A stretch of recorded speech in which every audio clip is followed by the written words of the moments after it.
Que Dios se revela de esa manera. Porque es imposible acercarse a Dios sin conocerle. Así que para que usted pueda entender la Biblia, la palabra del Señor, necesita ver a Dios en cada página. Necesita entender por qué Dios actúa de una manera u de otra. Y aunque no lo sabemos todo acerca de Dios, la Biblia nos revela algunas cosas de Él que son las importantes para nuestra vida. Hay cosas de Dios que usted y yo nunca vamos a saber. Pero las cosas que necesitamos saber, Dios nos las dio en su palabra. Por eso la palabra del Señor nos va a servir como marco para entender quién es el Señor. Y voy a estar hablando por algunos domingos acerca de los atributos de Dios, de la personalidad de Dios, perdón. Y hoy quiero entonces, basado en este tema que le puse por título, esta serie de temas, Dios es. Dios es. Y a eso póngale puntos, 3 puntos seguidos, porque vamos a estar hablando de qué es ese Dios para nosotros. Y hoy quiero comenzar nuestro camino en Oseas capítulo 4, versículo 6, el cual dice de la siguiente manera, en el nombre del Padre, del Hijo y del Espíritu Santo. Mi pueblo fue destruido porque le faltó conocimiento. Por cuanto desechaste el conocimiento, dice el Señor, yo también te desecharé del sacerdocio. Y porque olvidaste la ley de tu Dios, también yo me olvidaré de tus hijos. Quiero repetir la primera frase. Mi pueblo fue destruido porque le faltó un templo más grande. ¿Dice eso? Porque le faltó más sueldo en su trabajo, porque le faltó más estudios teológicos. No, lo que dice en este pasaje es que la nación de Israel fracasó porque no conoció a Dios. Y por eso quiero comenzar esta serie de temas con el principio de que lo primero que tenemos que entender es que Dios es revelación. Dios es revelación. ¿A qué me refiero con esto? Que usted no puede ver a Dios tal cual como Él es, pero Él se nos revela de la manera en la cual usted y yo necesitamos conocerle. Y en eso vamos a estar hoy pensando, porque mientras meditaba en estos versículos, una de las cosas que viene a mi corazón es qué triste que una persona que lo puede tener todo en esta vida, una buena familia, una buena carrera, una buena casa, un buen trabajo, se pierda de lo más importante y aunque sea rico en su exterior, muera como una persona pobre. Esto me recuerda a lo que ocurrió en alguna oportunidad. Siguiente diapositiva, por favor. Es que un hombre murió en la miseria, a pesar, atrás, donde dice la lámpara de oro oculta. Ajá, ahí. Un hombre murió en la miseria, a pesar de que tenía algo muy importante. A este hombre le habían regalado por una herencia una pequeña lámpara de las antiguas, que muchas veces eran de ese tipo, eran algo de cerámica, pero este hombre siempre la tuvo en su casa muy abandonada, como un objeto viejo, y murió en la pobreza. El giro de la historia vino cuando fueron a su casa sus descendientes y fueron a ver las cosas que estaban allí para limpiarlo, descubrieron esta taza de barro. Pero cuando vieron que a uno de ellos se le cayó y se rompió, descubrieron que dentro de la taza de barro había un tesoro de oro escondido. Y este hombre jamás supo de él. Este hombre pasó penurias, pobrezas, miserias, porque no pudo darse cuenta del gran tesoro que tenía. Así es una persona cristiana que vive una vida miserable porque no conoce la grandeza de Dios en nuestras vidas. Porque una cosa es que usted haya escuchado quién es Dios y otra es que usted conozca al Dios que la Biblia nos revela. Una cosa es que usted lea o escuche por allí, Jehová es mi pastor, y otra muy diferente es que usted en su vida experimente que cuando estamos metidos en problemas económicos, el Señor todavía es capaz de proveernos en cualquier circunstancia. Una cosa es que usted escuche que Dios está con nosotros y otra cosa es que cuando usted esté en el momento de soledad, usted sepa, usted experimente la presencia de Dios donde quiera que usted esté. No conocer a Dios es como vivir como este hombre en la miseria, teniendo al Dios del universo, pero con nuestras emociones, con nuestros traumas, con nuestros errores, marcándonos todos los días. Esto no es conocer la grandeza de Dios. Por eso la Biblia nos llama a que nos llama a cada uno de nosotros a comenzar entendiendo quién es Dios. Para esto tenemos que iniciar con el diagnóstico. El mayor fracaso entonces de usted y de mí o de cualquier hombre es no conocer al Señor. Mire, es como alguien que no conoce a Dios, no sabe de qué trata el propósito eterno de Dios. Usted ve estos instrumentos, los teléfonos, el reloj que usted carga puesto, y hay algo allí que eso no tiene vida. El reloj no puede entender al dueño. No tiene conciencia de eso.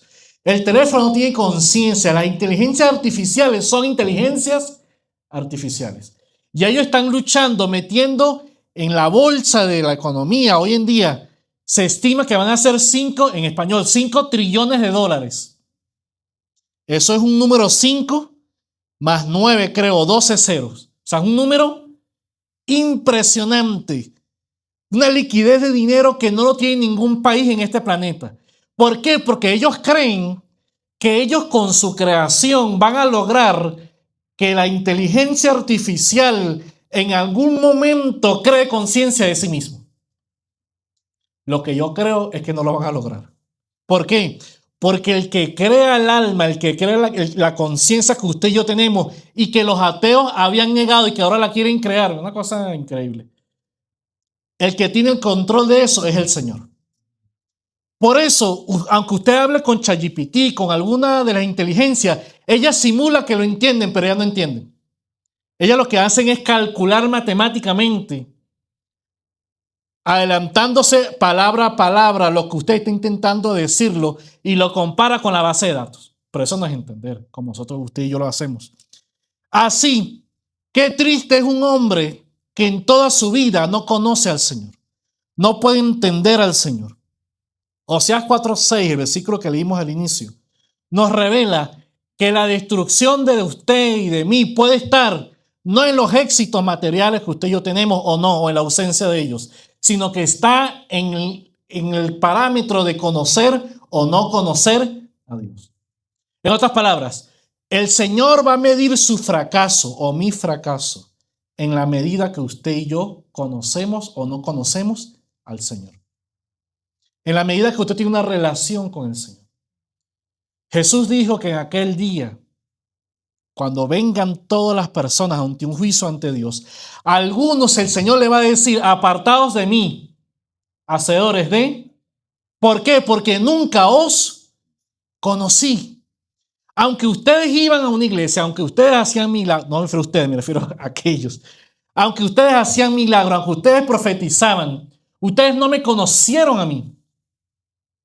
¿Dónde está el fracaso o el éxito de su vida? No está tanto en los errores o aciertos que usted ha cometido. En otras palabras, ante Dios, yo no soy más exitoso que usted por los errores o aciertos que yo he cometido en mi vida. Eso es muy importante saberlo. Porque entonces, cuando yo me acerco a Dios, mi confianza no está basada en mi perfección. Mi confianza no está basada en lo que yo he hecho bueno o malo.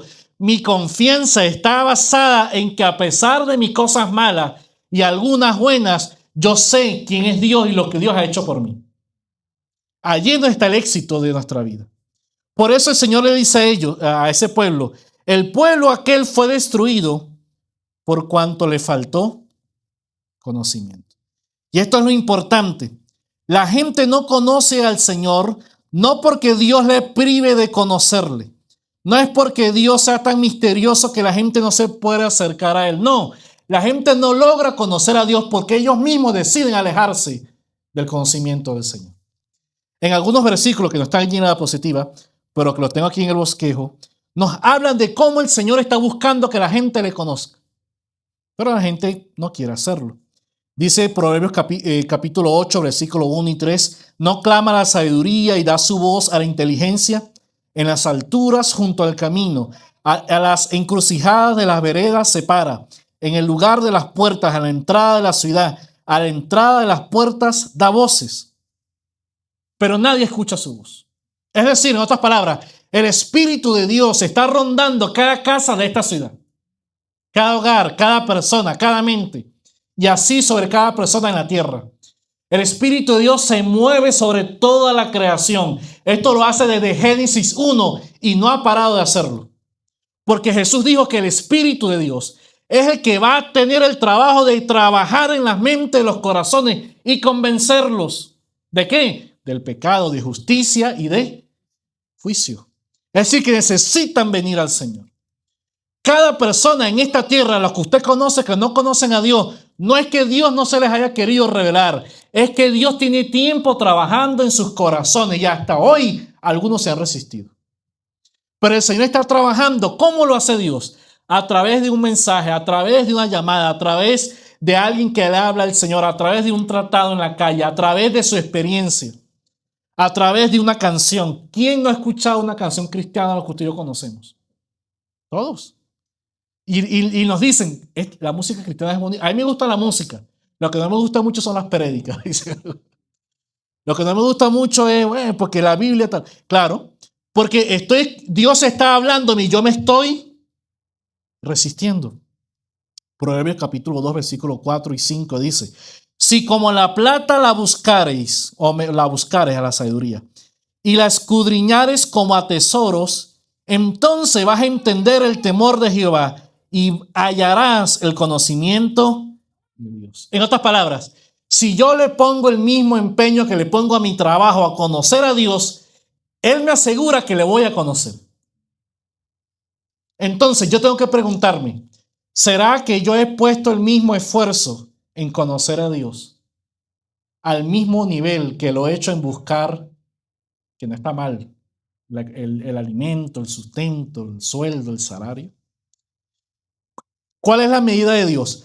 Cuando tu hambre por Dios, cuando tu anhelo por Dios alcance a tu anhelo o tu deseo de prosperar, ahí entonces el Señor se te va a revelar. ¿Lo estamos viendo?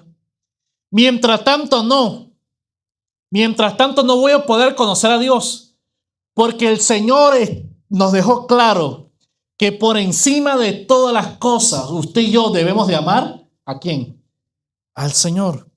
Entonces, las cosas terrenales que usted y yo hemos alcanzado son importantes, sí, pero el mismo empeño que pusimos en alcanzarlas a ellas, ahora debemos enfocarlo en alcanzar al Señor.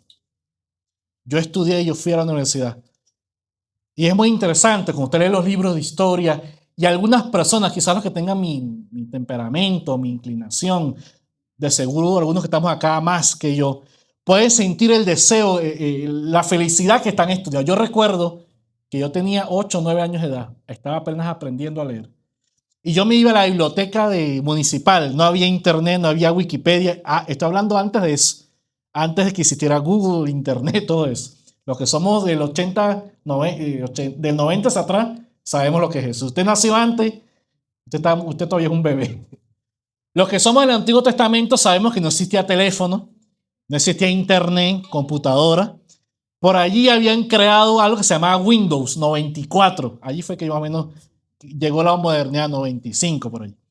Entonces, ¿qué hacía yo? Como a mí me gustaba mucho todo lo que eran las estrellas, yo tenía un mejor amigo que nos salíamos del colegio a las 4 de la tarde e íbamos a la biblioteca de la ciudad. Y desde las 4 hasta las 6 veíamos todos los libros que hablaban de los dinosaurios, de no sé qué más, del sol. Y a mí todo, hasta el sol de hoy, mis películas favoritas son las que hablan de un posible universo, de los extraterrestres. A mí me encanta eso. Aunque yo sé que la mayoría son falsedades, la ciencia ficción, pero me gusta. Y después, poco a poco, descubrí que ¿por qué yo hacía eso? Porque yo anhelaba conocer el universo. Me gustaba la ciencia, en otras palabras. ¿Y eso es malo? No. ¿Cuál fue mi regalo? Mi regalo fue que a los 13 años yo entendía la física, quizás más adelantado que mis compañeros. No porque era más inteligente, es porque yo anhelé estudiar eso. Yo me sabía usted me tomaba un globo, usted le daba vueltas, donde usted ponía el dedo, yo me sabía la ciudad, capital y el país donde usted estaba señalando.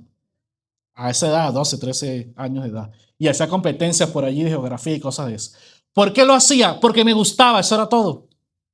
Después, cuando conocí al Señor, tuve que entender que si yo quería conocer a Dios, tenía que amar la palabra de Dios más de lo que yo amé la ciencia en algún momento. Porque si no, no iba a conocer a Dios. El requisito para conocer a Dios es desear conocer al Señor. Si no, Dios no se va a revelar a mí. Dijo un escritor en el siglo XIII, Tomás de Kempis.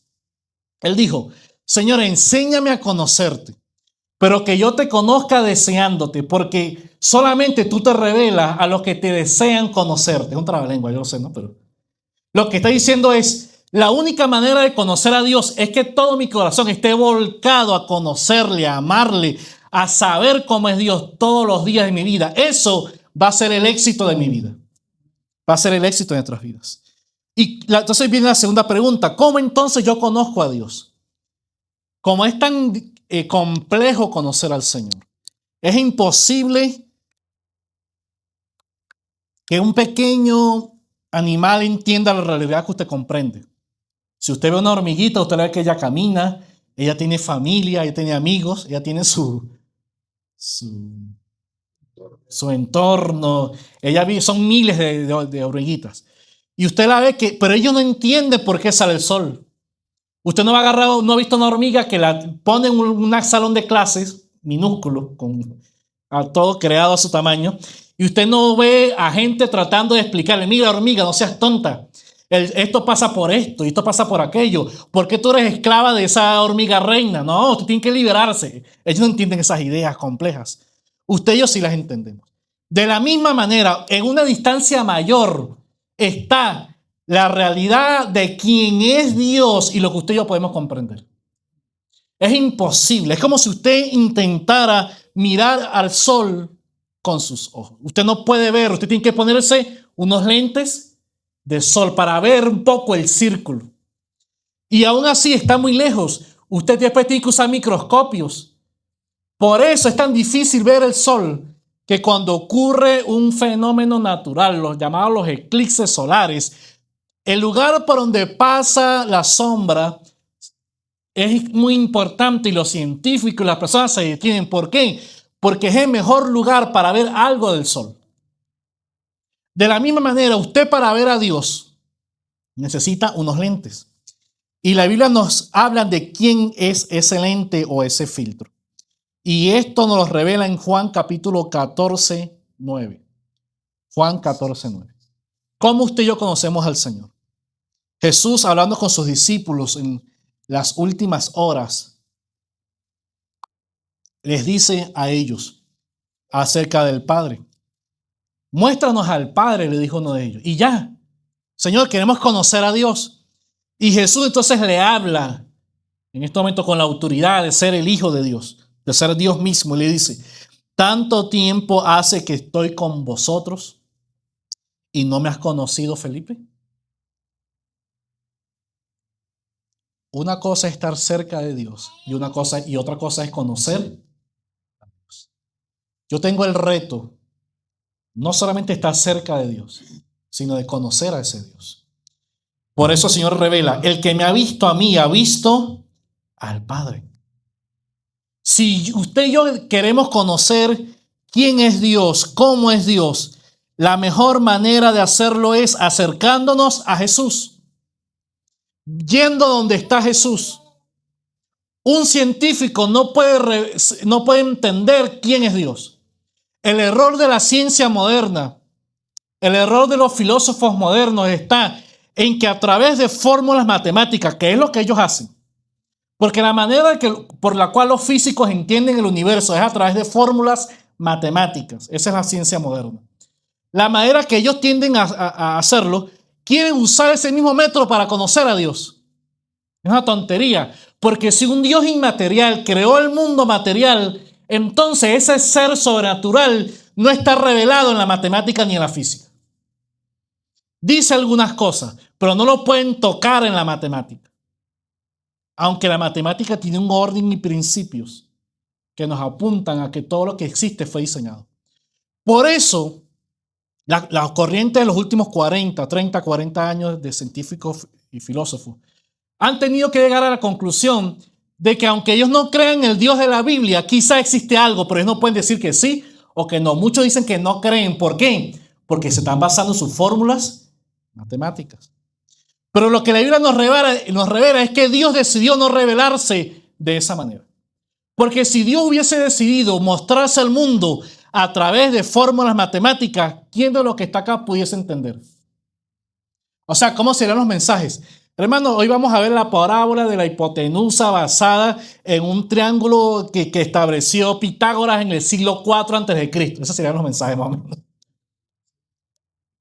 Y la primera ley de la termodinámica nos va a enseñar a usted y a mí cómo aquellos aspectos de la materia que comenzaron en aquel primer principio del universo, del Big Bang, o no, del universo, los principios del universo cíclico. Imagínense, hablando en otro idioma acá. Y el Señor nos revela a usted y a mí que el Señor decidió humillar entonces a la sabiduría de los sabios. Que el Señor decidió no revelarse a los griegos, que eran los que tenían la sabiduría de la ciencia en los tiempos de Jesús. Jesucristo no enseñó ni un método para sumar y restar. Las personas que Jesús escogió eran simples pescadores. El que sabía algo por allí era Mateo, que era publicano, y Judas, que sabía robar. El resto no sabían mucho de sumar y restar. Eran personas normales. Y dice el apóstol que Dios decidió escoger entonces a lo necio del mundo, cuando dice a los necios, a los ignorantes, a nosotros, en otras palabras, para avergonzar a lo más sabio de esta tierra.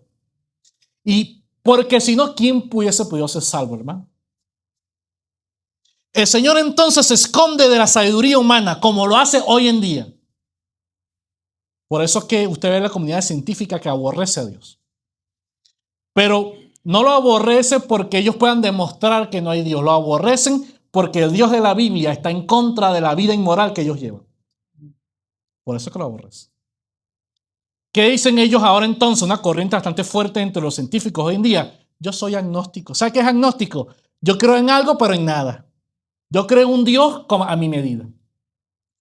Entonces la Biblia nos revela en Hebreos capítulo 1, versículo 1 y 2, Dios habiendo hablado de muchas veces y de muchas maneras en otro tiempo a los padres por los profetas, en estos postreros días nos ha hablado a través del Hijo de Dios, a quien constituyó heredero y por quien asimismo hizo el universo. En otras palabras, para conocer a Dios, usted y yo no necesitamos hacer tantos cursos. Lo que necesitamos es creer en el Hijo de Dios. Amén. Eso es todo. Dios es tan grande que Dios está por encima de los argumentos filosóficos de los seres humanos. Porque así como una hormiga, por más inteligente que sea ese grupo, no va a entender lo que usted sabe del amor, de la vida, de la felicidad, del trabajo. No comprende. El humano más inteligente es un ignorante cuando usted lo compara con la sabiduría del Señor que creó los cielos y la tierra. Está muy lejos el hombre de la sabiduría de Dios. Yo entonces necesito entender que para conocer al Señor, debo conocerlo a través de Jesús. ¿Cuántos desean conocer al Señor con más profundidad? Cuando usted comienza entonces a conocer a Jesús, y la puerta para ello es creer en el Señor, usted va a entender poco a poco quién es Dios, cómo es Dios. Pero no lo va a entender a través de una fórmula, de una filosofía. Mira, hay gente, hoy en día está muy de moda dos cosas. Los psicólogos que venden sus cursos en las redes sociales y los cristianos que compran ese curso y luego los venden y los disfrazan de evangelio. Unas tonterías de este siglo. Entonces, usted escucha a algunas personas cristianas hablando lo mismo que enseña un psicólogo positivista que está basado en el buen deseo de su corazón. Entonces yo te declaro, si tú declaras 10 veces que te va a ir bien, te va a ir bien. Porque tu poder mueve el universo. Eso mismo lo dicen los que no creen en Dios. La energía, el universo, todo lo demás. No es lo que la Biblia nos enseña. La Biblia nos enseña es no creas en eso. Al revés, busca entender a Dios. Busca la naturaleza de Dios. Siguiente diapositiva. Trata de entender cómo es el Señor. Hoy no lo vamos a hablar. Pero la manera en la cual yo comienzo a entender cómo es el Señor es a través de la palabra. Ella me va a enseñar cómo es Dios. Dos ejemplos. La Biblia me enseña que Dios nunca cambia, que Dios es inmutable, que es el mismo de ayer, de hoy y de siempre. Entonces, si su Dios es el mismo Dios que abrió el mar para que el pueblo de Israel pasara, también puede hacer un milagro en su vida en este 2026. Eso es conocer a Dios. Cuando usted comienza a entender que a pesar de las cosas difíciles que pasan en su vida, Dios no ha perdido el control. ¿Por qué? Porque toda la Biblia me va a demostrar que Dios es soberano. Siguiente diapositiva, Malaquías capítulo 3, 6 nos dice: encárguense de buscar a Dios. ¿Por qué?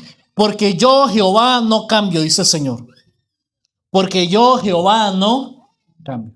Me decía mi esposa, ella es abogada, que mientras ella estudiaba allá en la universidad en Venezuela, ella se decepcionó y no había llegado al final de la carrera. O sea, del semestre 1 al 6 ya estaba decepcionada. ¿Por qué? No eran los profesores, no era el derecho. El problema es que en esa locura de que había jurídica en nuestra nación, a ella les enseñaban el semestre número 1, ley orgánica del trabajo. Pero los locos legisladores que hacían esas leyes allá en nuestro país, que las hacían por las locuras que ellos tenían, en 2 años decían, ya va, aquí nos equivocamos, y volvían a cambiar la ley. Entonces un estudiante, por ejemplo, la ley de la violencia de género, la estudiaba 1, 2 y 3 veces y aún no se había graduado. ¿Qué seguridad jurídica puede haber en un país que las leyes cambian como cambia el clima acá en Denver? Usted no sabe, usted está nervioso porque no sabe si dentro de 2 o 3 días, ahí dice que va a ser tantos grados. Mira, ahí dice, pero usted no sabe. Que puede ser que caiga una nevada, puede que no. Así es la emoción de aquel que no tiene su confianza basada en quién es Dios, en la roca eterna del Señor. ¿Cuál es el secreto? Estudiar entonces no las cosas que pasan alrededor. No se complique tanto con lo que está pasando a su alrededor. Lea las noticias. Eso está muy bien, analícelo. No es que usted y yo vamos a estar desaparecidos del mundo. Pero mi confianza, mi tranquilidad, no debe estar en ninguna de esas circunstancias, sino en el Señor, porque su verdad, su palabra permanece para siempre. Eso es conocer al Señor. Usted mira, es muy difícil, sí, lo es para mí también. Yo todavía estoy conociendo al Señor en muchas áreas de mi vida, pero yo no soy el mismo que hace 5 años, que hace 10 años. Lo que a mí me atribulaba hace 15 años, ya no me atribula hoy de la misma manera. ¿Por qué? Porque he aprendido en este caminar que a pesar de mis errores, a pesar de las cosas que han sucedido en mi vida, Dios ha sido fiel. Entonces, en la medida que yo conozco a Dios, yo también soy estable en mi corazón. Siguiente punto. Ya voy ya finalizando. Esto nos va a dar cada uno de los beneficios que la Biblia a usted y a mí nos ofrece. Pero es como aquel soldado que va a la guerra sabiendo que su ejército es más fuerte. Voy a dar otro ejemplo reciente de nosotros. Tenemos un general en nuestra nación que dijo, si aquí entra, si la suela insolente del enemigo extranjero osa a penetrar la patria sagrada, todo eso, ¿no? Y por supuesto ellos hablaban así, pero el día que penetró, que entró la suela insolente, ¿qué sucedió? ¿Cuál fue la siguiente declaración? Ya va, pero es que si tienen 150 aviones, ¿cómo yo voy a llevar a una persona allá para que lo mate? Dice, bueno, ese es el ministro de la defensa. ¿Por qué? Porque sabe que aquel ejército es superior. Ahora, ¿cómo iba el ejército superior a ese momento de batalla? ¿Cómo va el ejército que es más poderoso que el otro a la batalla? Los generales, el ejército va confiado. ¿Por qué? Porque sabe que está en el bando ganador. Sabe que tiene la de ganar. Por eso cuando un país va contra otro, una guerra, por supuesto que aquel que es más poderoso tiene un escudo más grande. Cuando usted y yo conocemos al Señor, cuando tenemos el conocimiento de quién es Dios, hermano, nuestra actitud va a cambiar. Porque vamos a ver los mismos problemas. Claro que sí, quizás sean los mismos problemas que las personas que no conocen a Dios en su mayoría. Pero nuestra actitud va a ser diferente. Vamos a ir a esa guerra y vamos a pelearla porque Dios está con nosotros. No vamos a dejarla así por así. Daniel 11:32 dice de la siguiente manera: mas el pueblo que conoce a su Dios se esforzará y actuará. No se va a dejar someter por el miedo, en otras palabras. Me llama la atención que dice la Biblia que cuando los padres de Moisés decidieron tenerlo, hubo el decreto del rey. Pero dice la Biblia que la mamá de Moisés, perdón, no temió al decreto del rey.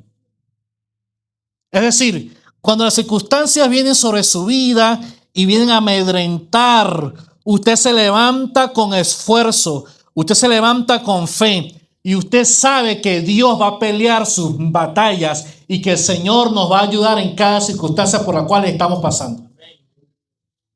Entonces, mañana viene el temor, sí. Entonces, mañana vamos a pasar por momentos de dificultad, sí. Pero allí vamos a recordar que aunque pase por el valle de la sombra de la muerte, usted y yo no vamos a temer ningún mal porque el Señor va a estar con nosotros. Por eso dice el salmista: tu vara y tu cayado me infundirán aliento. Háblese a usted mismo: no voy a temer. ¿Por qué? No es porque yo sea más poderoso que el enemigo, no, porque es más los que están con usted que los que están con ellos. Porque el ángel de Jehová acampa alrededor de los que le temen y los defiende. Es decir, el Señor está con nosotros todos los días de nuestra vida. Y cuando yo confío, cuando yo conozco a ese Dios, yo voy a tener la confianza de caminar, de andar, creyendo que mis pasos están guardados por el Señor. Del Señor Jesús se dijo: ningún hueso será quebrado. La vida de Jesús, fíjese, que está en completo control por el Padre. Tanto así que Jesús dijo: a mí nadie me quita la vida. Yo la pongo, yo la doy, yo la vuelvo a tomar. Y cuando fue a la cruz, aún muerto, vea el cuidado del Padre. Aún muerto, el Padre se encargó que sus huesos no fueran quebrantados. ¿Para qué? Para que se cumpliera la profecía. Para que la gente entendiera que verdaderamente Jesús era el Hijo de Dios. ¿Para qué? Para que usted y yo entendamos hoy en día que el Señor tiene cuidado aún de las cosas difíciles que nos pasan a usted y a mí. En nuestro fracaso también Dios tiene el control. Es una cosa impresionante. Dios no tiene control solamente de las cosas buenas, también Dios tiene control de las cosas malas. Por eso Job dijo: ¿acaso vamos a alabar a Dios solamente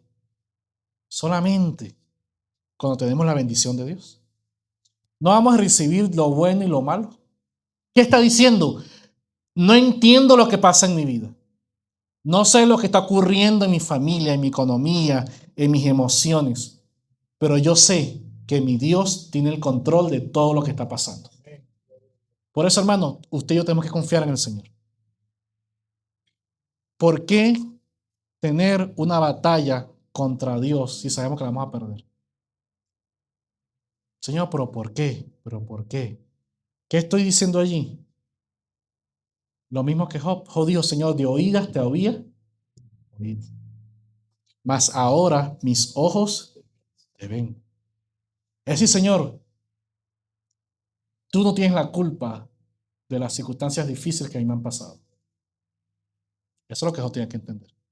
Tenía que entender que a pesar de los momentos difíciles, Dios tenía el control de la vida de Job. Quizá usted no lo vea hoy, yo no lo vea hoy, pero mañana, si el Señor lo permite, lo vamos a entender. Quiero culminar, porque usted puede conocer la teoría, usted puede saber que H2O, ¿qué es? Agua. Pero si usted está en un desierto y usted se sabe la fórmula y tiene sed, ¿qué sucede allí? Es decir, la teoría de Dios, muy bien, eso está bien y a mí me gusta y la estudio, pero no es lo que me va a alimentar. Cuando Jesús vino a la tierra, nadie sabía más de la Biblia que aquellos que lo crucificaron o que los mandaron a crucificar. Entonces, es importante leer la Biblia, estudiarla, sí, pero la diferencia está en conocer a Dios de verdad. Siguiente punto para terminar. El acceso al Padre es lo que va a marcar la diferencia, el conocimiento de Dios. Juan 17:3, siguiente. Por eso Jesús, antes de ir a la cruz, en su última oración, ¿qué oró? Él dijo, Señor, y esta es la vida eterna, que te conozcan a ti, el único Dios verdadero, y a Jesucristo, a quien tú has enviado. Señor, el secreto de la vida, está diciendo Jesús. Padre, yo no oro porque a Nehemías le den $1,000,000, que ojalá que sea bueno eso, pero eso no fue lo que Jesús oró.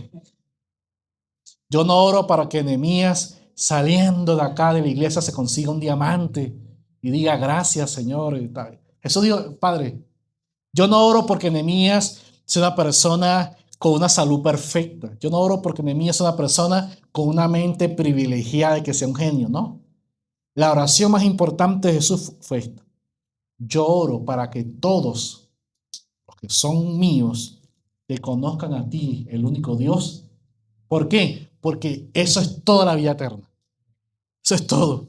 O sea, que usted y yo estamos en esta tierra, en esta iglesia, en cada día que usted y yo nos levantamos, con un propósito superior a todo lo que ocurre en nuestras vidas, que es conocer al Señor.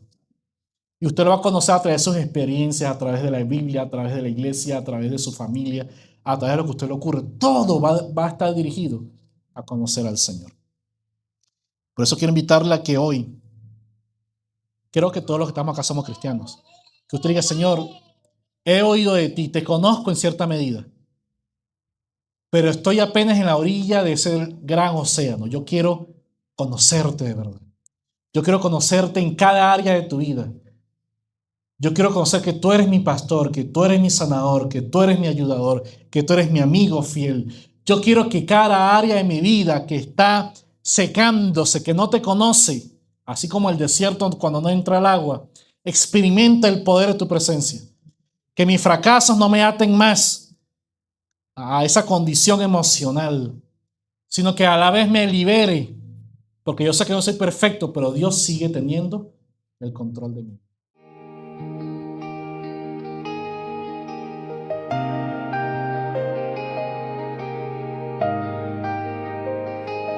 En la tumba el tiempo se detuvo, el silencio cubrió mi corazón.